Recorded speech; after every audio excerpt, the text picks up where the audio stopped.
Oh, actually, you can go inside. I might be claustrophobic here. Where's Mrs. G when you need her here? Oh, there she is. Okay, I'm in the Mercury capsule. Okay, I think I'm ready to blast off. This is all these switches are on. Good to go. Good to go. Green. Good to go. Side panel lit up. All right, folks, we're ready for blast off. And we're off. And I'm being pushed back into my seat. The G-forces are more than I expected. But I think once we get higher, things will smooth out. Oh, hey. Okay. All right. I'm floating in space. This is so cool.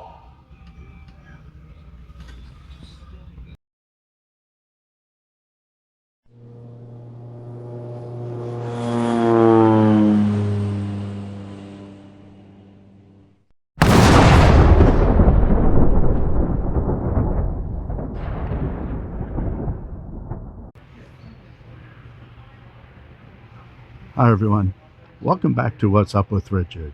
And today we're at the zoo.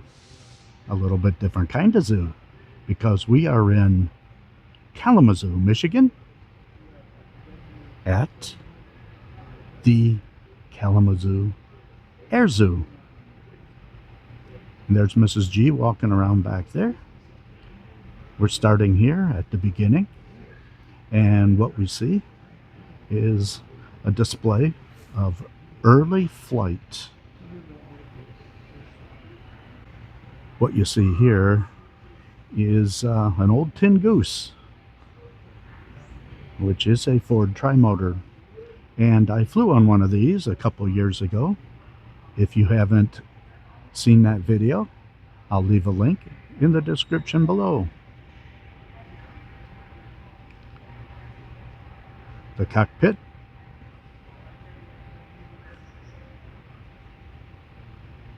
That's a spotlight right in front. This guiding light allowed night flight in the 1920s. Beautifully painted Ford trimotor.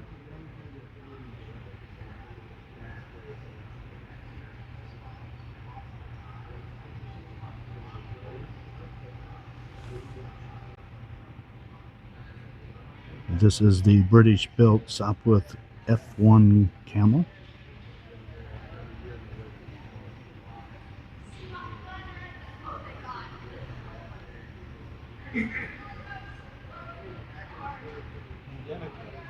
And you can see all the underside of the wings, the stuff you normally don't see.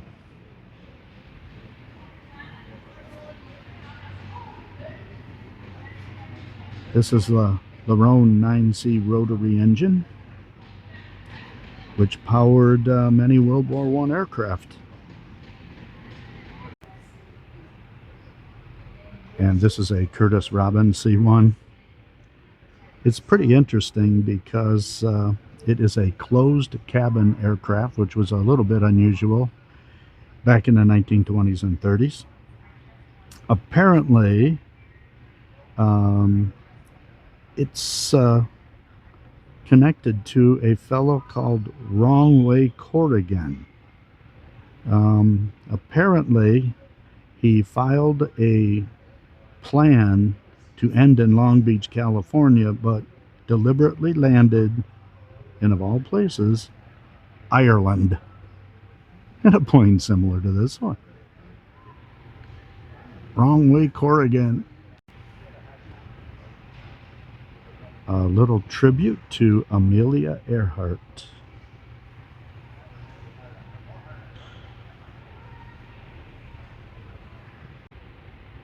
And this looks to be a seaplane.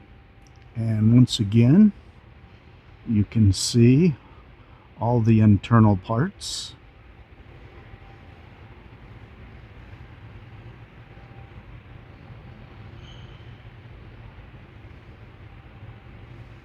Engine.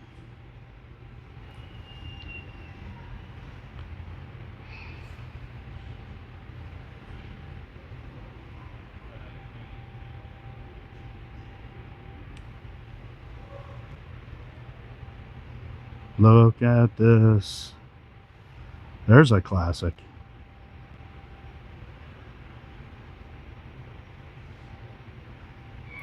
Excelsior from the Henderson Motorcycle Company, 1928. Pretty darn cool.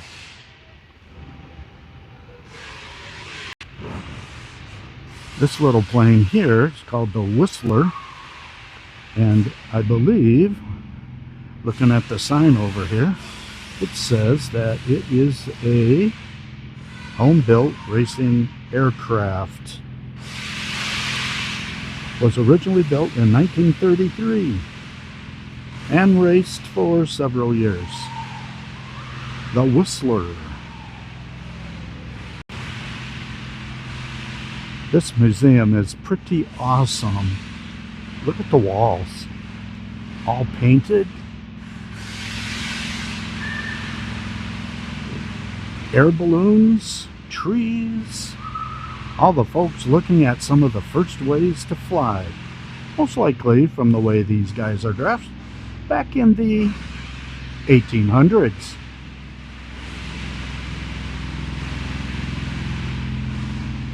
I don't know if I can see myself hanging a few hundred feet in the air in one of these.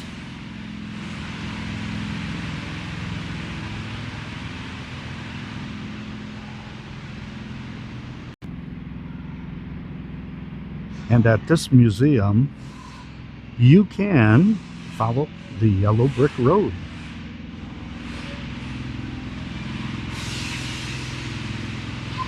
But don't go into the grass. They got her roped off. This is Texaco number 13. I gotta find a sign for this thing. Looks like another racing plane.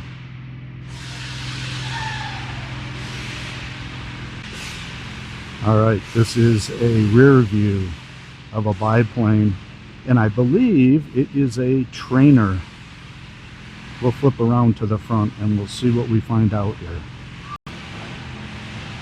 Okay, this is a Waco INF biplane built to train and perform back in the 1930s when they needed civilian pilots, and also a lot of women Air Force service pilots earned their wings in a plane like this.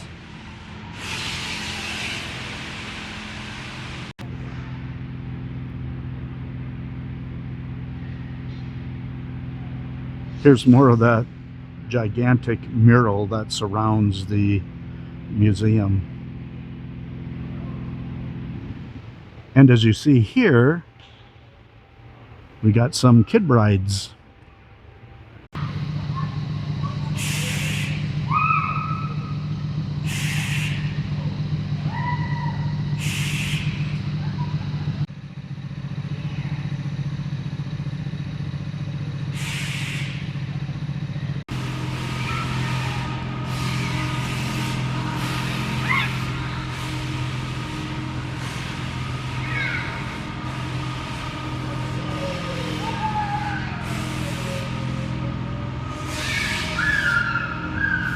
And this is a Waco VPF-7, rare and versatile.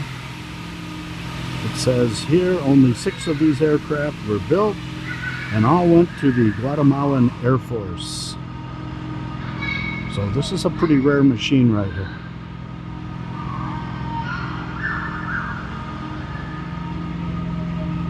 Pretty cool. And this display here is titled flying against headwinds of prejudice.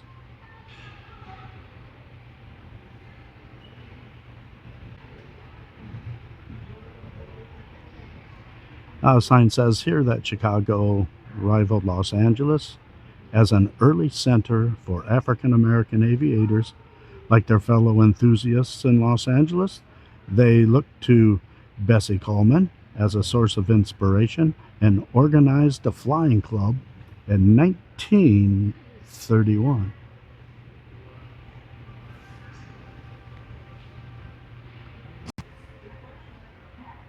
Rosie the Riveter.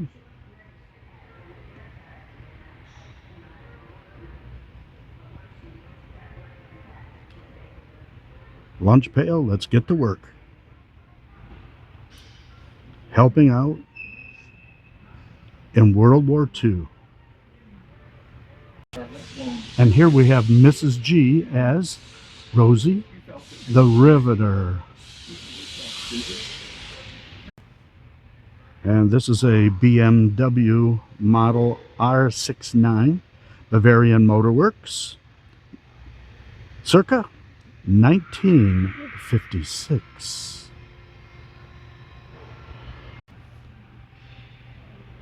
And let's see what we have here. This is one big aircraft. Look at the size of that engine. Holy Moses. It's a Republic P-47D Thunderbolt.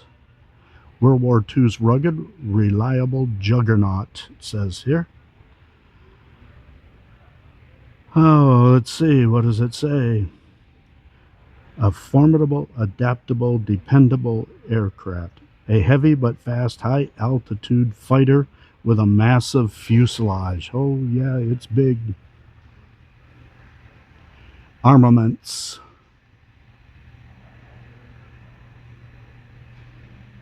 Cockpit. Now, this is a very interesting aircraft. It is a Curtiss-Wright XP-55. It's got a pusher prop on the back. Experimental in 1944.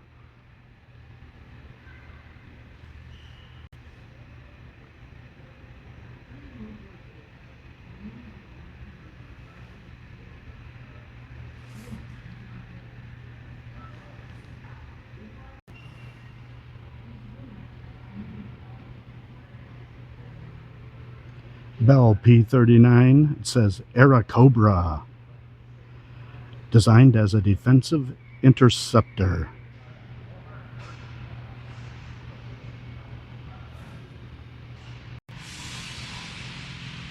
And I guess we're heading to even more exhibits through this hallway.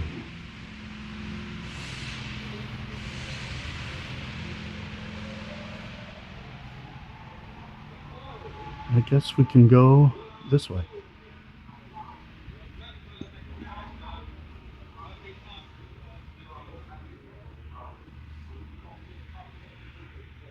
So in here they're talking about laws of gravity, laws of motion, all those things needed to get a plane in the air.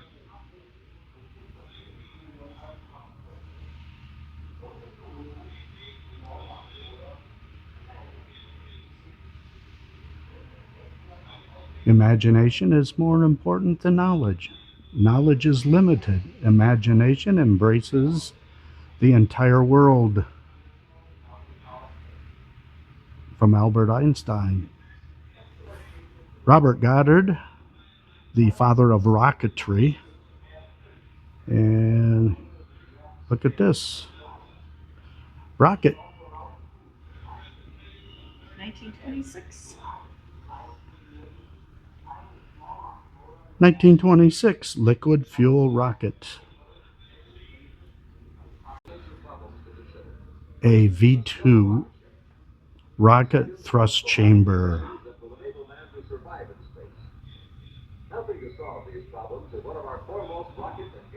And there's a model of the V2 rocket.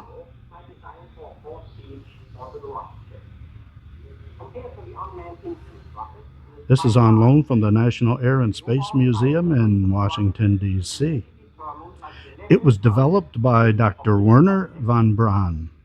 Now, if that name sounds familiar, after World War II, he was part of our space race back in the 1950s and 60s.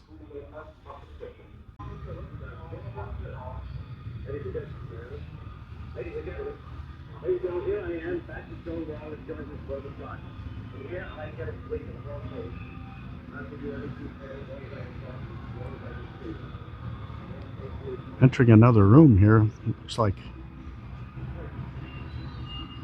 model of a ship. And we have a Tartar missile, short medium range naval surface to air missile.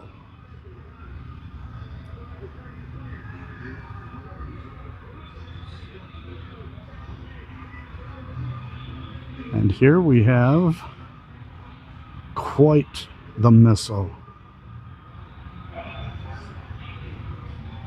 Talos missile. Long range, high firepower defense against air attacks. I'm not sure I can even get all this in the frame here.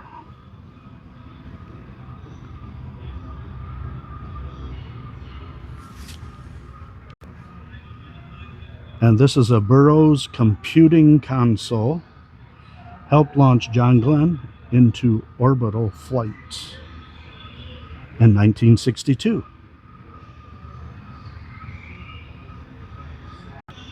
And this is a Mercury spacecraft replica. We can head up the stairs here. Oh. Get a little bit of a inside look here.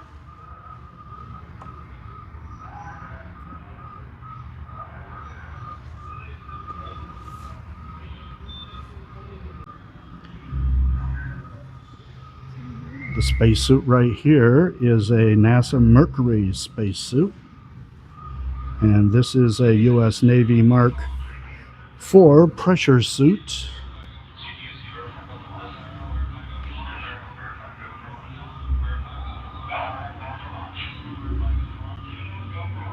And an aviator's pressure suit.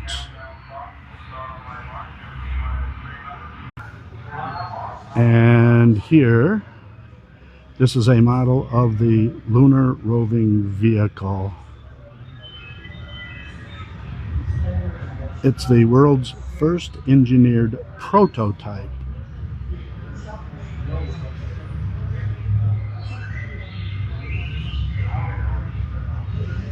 Imagine yourself driving around on the moon on this machine.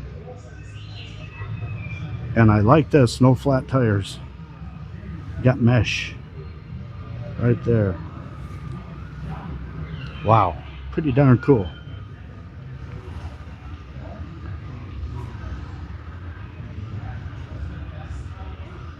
It was used on Apollo 15, 16, and 17 moon missions.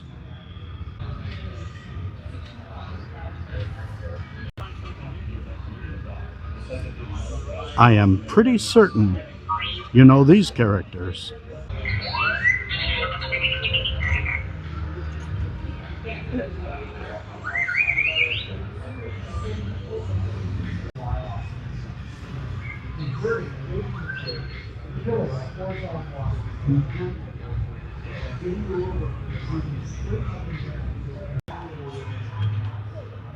And this is definitely very period as Mrs. G sits. This is the way we got up real early in the morning or real late at night, depends on how you want to look at it. And we watched the moon landing.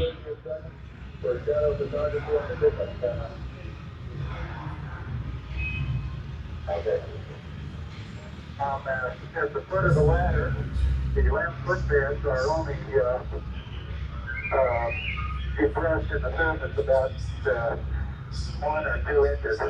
Although the surface appears to be uh, very, very fine grained as you get close to it. It's almost like a powder ground mass. It's very fine.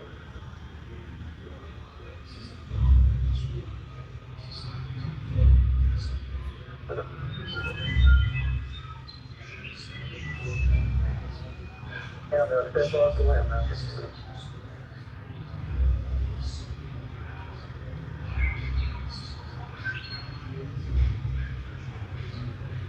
That's one small step for man, one giant leap for man. And that's exactly how we first saw the first man on the moon. We just moved on from Mercury, Gemini, and Apollo to the space shuttle program.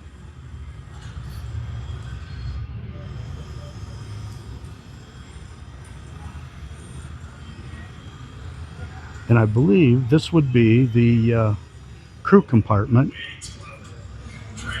So what do you think of that bathroom, Mrs. G? No, thank you.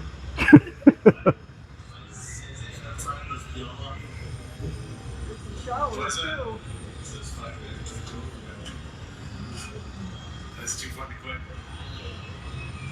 Their gallery. Their galley, I should say.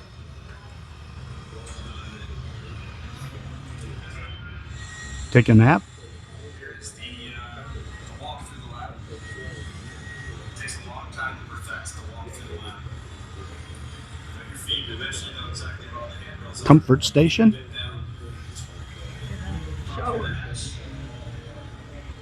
And, oh wow, they even had a shower. Now that is something I did not know. It says Fluid Generic Bioprocessing Apparatus 2. Fancy word for a Coke dispenser. Try one more walking video.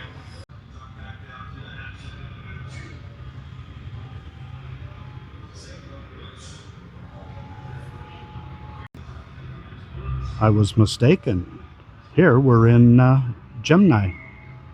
This is the Gemini program, which followed Mercury. It was a two-man spacecraft. If you can see him in there. Here's a little larger mock-up. This was a crew trainer. And we get back up here so you can see some of the actual size. Oh, pretty cool. Here's another example of a Mercury capsule. And you can see that would be the escape rocket in case something malfunctioned with the booster.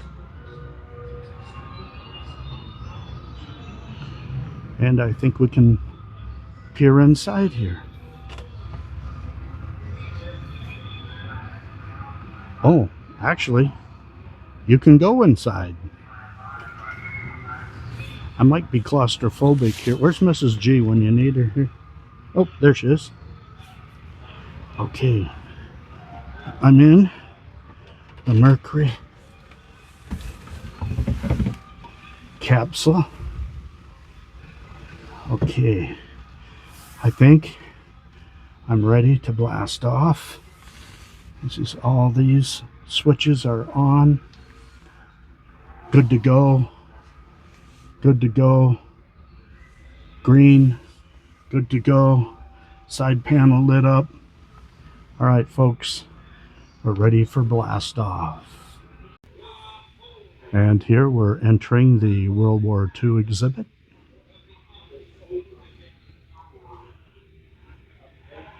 Here is a list of strategic battles during World War II.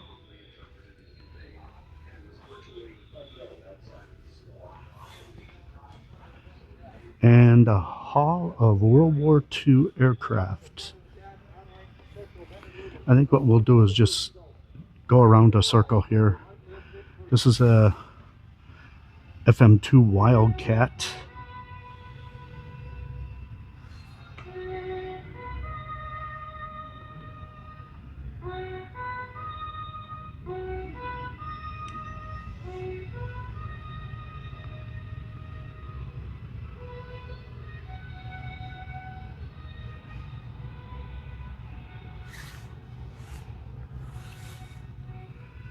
And this is a, says F-64 Hellcat, Master of the Zero. The Zero was a Japanese fighter.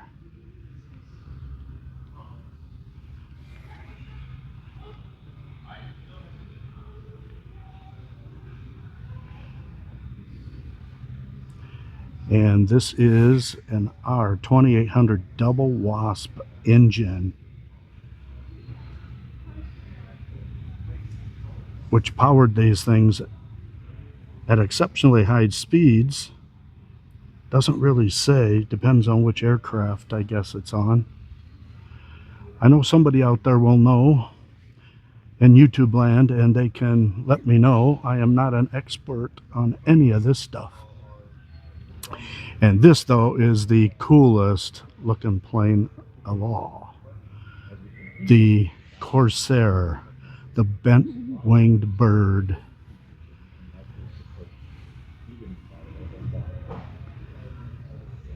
Entered service with the U.S. Marines in 1943. And there's that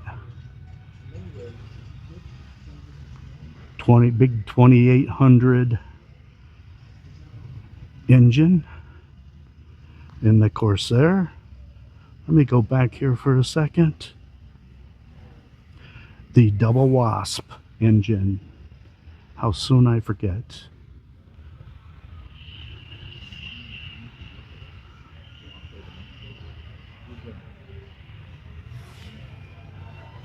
There's a little video of it flying.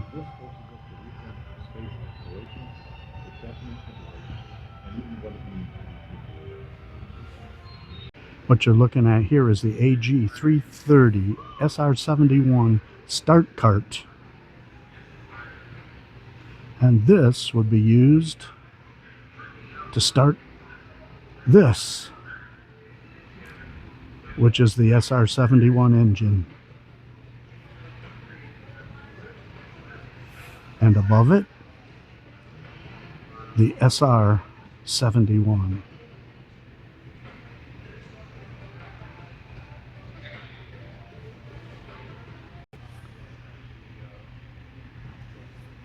Flight suits for the SR-71. And there's a picture of the SR-71, and it's autographed by, I'm sure, workers and pilots both.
And here we have an overview of the main area.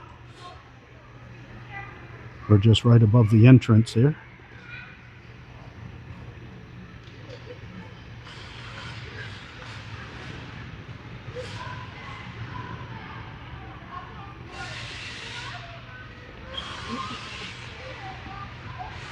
And even though this is quite expansive, there are areas back here where you're going to see even more aircraft.